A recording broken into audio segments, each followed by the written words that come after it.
Karong adlaw guys, nakagasto na pud dita no og sobra 3 milyon kay nangumpra naman pugud ta og mga sakyanan para sa tuang gamay nga tindahan. Naa ita diri karon sa Balyok no, kay naate paliton usa ka sakyanan Toyota Vios ato ang target diri guys nga 2016 automatic. Nakalimot ko unsay pangalan ani nga subdivision diri ano, pero gwapo kay og mga balay diri guys. Wala gyud undang no ang ato ang pagpamalit og mga sakyanan, taga-adlaw mamalit gyud ta kay taga-adlaw man pud gud, wala puy undang na pud tay mahalin. So mao to nanata diri karon guys sa balay sa tag-iya aning sakyanan no. Mao ni ang iyang sakyanan guys, Toyota Vios 2016 automatic. Ato na ning adtuon karon si ma'am no, babae di ay guys ang tag-iya ani nga sakyanan no, lady owned car. Maong nindot pa jud kaayo ug atimado, sinaw ug hamis pa jud kaayo ang sakyanan ni ma'am guys. Makita gid ta na mao din si ma'am ang tag-iya. Iya dayon tang gipasulod sa ilahang balay no ug gi-welcome kay diri na daw ta ani mag-transact. Gi-check na nato ang ilahang documents guys, din nagsabot-sabot na ta sa presyo. So mo to guys, nagkasinabot na ta sa presyo, mo palito na nato ang ilahang Vios no.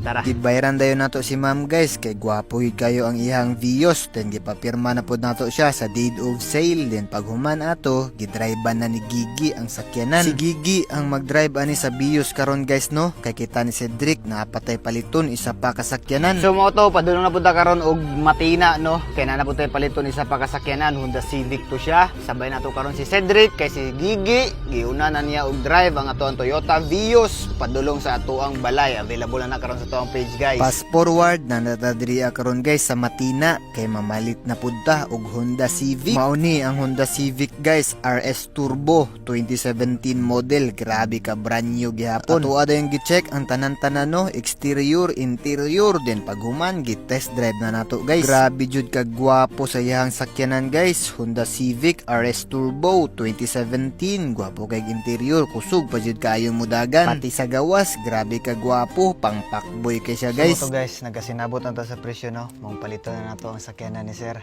Tara. Human ato nang uli na ta. Ako nay mo drive ani guys no, kay ganahan ko mo testing pauli sa balay. Pag abot sa balay na napoy na maligya sa tuwa guys, Isuzu MUX. Mao ni sila sir ug ma'am ang tag-iya, ilahad yung gihatod sa ato ano ang ilahang sakyanan. So mo to guys, pag uli na to sa balay na napoy na maligya no, gihatod ra niya diri sa tuwang balay. Isuzu MUX siya nga 2020 model ug ato na po siya na test drive, ato na siyang paliton. Tara. Grabe no, daghan kitag napalit nga sakyanan karon guys, tas lahi pag itong mga nag-walk-in kaganina. So mo to guys, ni total og 5 kasakyanan ato mga nakumpra karong adlaw no. Tulo ato nakuha nila Cedric ug duha daw ang nakuha nila dirian nila kuya kay nadoy mga nag-walk-in. So mo to ang ending na sa halos 30 ka mga sakyanan ang naa diariya sa ato ang balay karon no. Una ning Toyota Wigo nato nga 2017, manual ang transmission, hinog kaayo, G ang variant, top of the line. Naputay Hyundai Tucson diriya guys na automatic, 2012 ang model, 395k na lang. Tas diriya banda Suzuki Desire,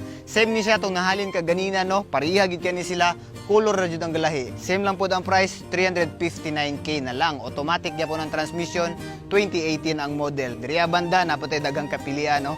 Sa isahon tani diriya natay Toyota Yaris nga automatic ang transmission, 2008 ang model, 1.5 ang makina, kusog kayo mudagan, 295k na lang na siya. Diriya banda napud tay Mitsubishi Mirage nga GLS variant, push button na, 2014 ang model, 359k na lang. Tas diriya natay bagong nakuha katong si Gigi ang nagdrive, Toyota Vios 395k, 2016 ang model, automatic gihapon. Napud tay Hyundai Elantra diriya guys nga kusog kay ni mudagan kay 1.6 ang makina, manual pagid ang transmission, 379k na lang. Basi namoy ganahan diriya guys, PM na sa tuwang page JMC Carmoto kay kanitanan pwede utang, pwede pud swap.